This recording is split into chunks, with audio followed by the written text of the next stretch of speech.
Chapter 19. If Emma had still at intervals an anxious feeling for Harriet, a momentary doubt of its being possible for her to be really cured of her attachment to Mr. Knightley, and really able to accept another man from unbiased inclination, it was not long that she had to suffer from the recurrence of any such uncertainty. A very few days brought the party from London, and she had no sooner an opportunity of being 1 hour alone with Harriet than she became perfectly satisfied, unaccountable as it was, that Robert Martin had thoroughly supplanted Mr. Knightley, and was now forming all her views of happiness. Harriet was a little distressed, did look a little foolish at first, but having once owned that she had been presumptuous and silly and self-deceived before, her pain and confusion seemed to die away with the words, and leave her without a care for the past, and with the fullest exultation in the present and future. For, as to her friend's approbation, Emma had instantly removed every fear of that nature by meeting her with the most unqualified congratulations. Harriet was most happy to give every particular of the evening at Astley's, and the dinner the next day. She could dwell on it all with the utmost delight, but what did such particulars explain? The fact was, as Emma could now acknowledge, that Harriet had always liked Robert Martin, and that his continuing to love her had been irresistible. Beyond this, it must ever be unintelligible to Emma. The event, however, was most joyful, and every day was giving her fresh reason for thinking so. Harriet's parentage became known. She proved to be the daughter of a tradesman, rich enough to afford her the comfortable maintenance which had ever been hers, and decent enough to have always wished for concealment. Such was the blood of gentility which Emma had formerly been so ready to vouch for. It was likely to be as untainted, perhaps, as the blood of many a gentleman. But what a connection had she been preparing for Mr. Knightley, or for the Churchills, or even for Mr. Elton? The stain of illegitimacy, unbleached by nobility or wealth, would have been a stain indeed. No objection was raised on the father's side. The young man was treated liberally. It was all as it should be, and as Emma became acquainted with Robert Martin, who was now introduced at Hartfield, she fully acknowledged in him all the appearance of sense and worth which could bid fairest for her little friend. She had no doubt of Harriet's happiness with any good-tempered man, but with him, and in the home he offered, there would be the hope of more, of security, stability, and improvement.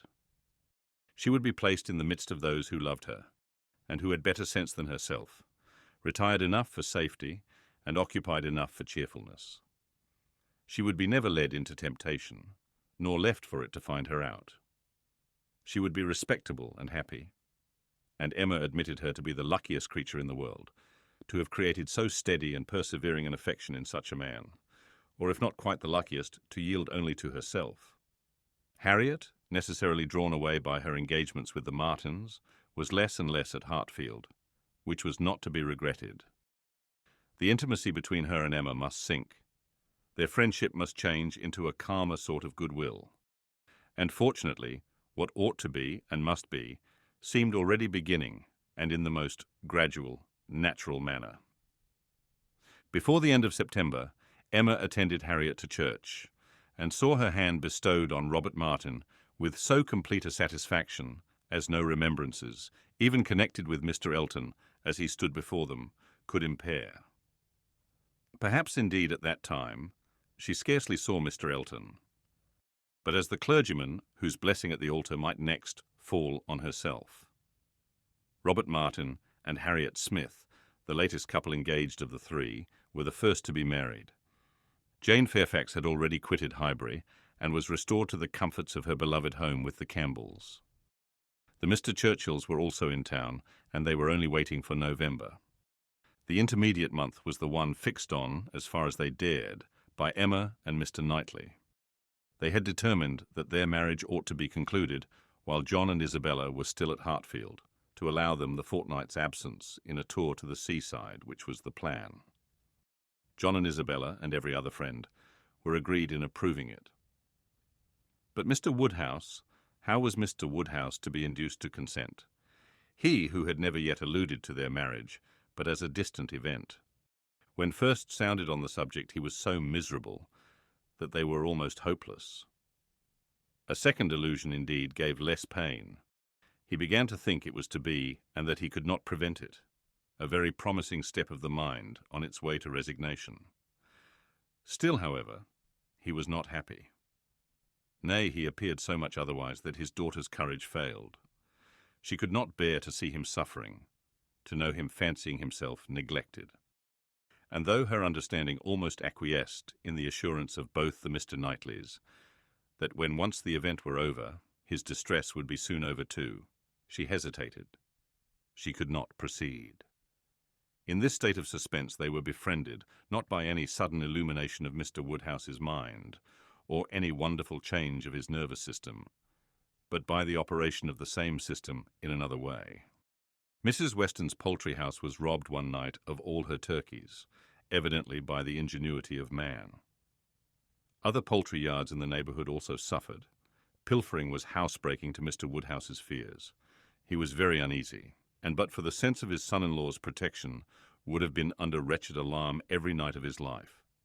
The strength, resolution, and presence of mind of the Mr. Knightleys commanded his fullest dependence. While either of them protected him and his, Hartfield was safe. But Mr. John Knightley must be in London again by the end of the first week in November. The result of this distress was that, with a much more voluntary, cheerful consent than his daughter had ever presumed to hope for at the moment, she was able to fix her wedding day, and Mr. Elton was called on, within a month from the marriage of Mr. and Mrs. Robert Martin, to join the hands of Mr. Knightley and Miss Woodhouse. The wedding was very much like other weddings, where the parties have no taste for finery or parade, and Mrs. Elton, from the particulars detailed by her husband, thought it all extremely shabby and very inferior to her own. Very little white satin, very few lace veils, a most pitiful business. Selina would stare when she heard of it. But in spite of these deficiencies, the wishes, the hopes, the confidence, the predictions of the small band of true friends who witnessed the ceremony were fully answered in the perfect happiness of the union.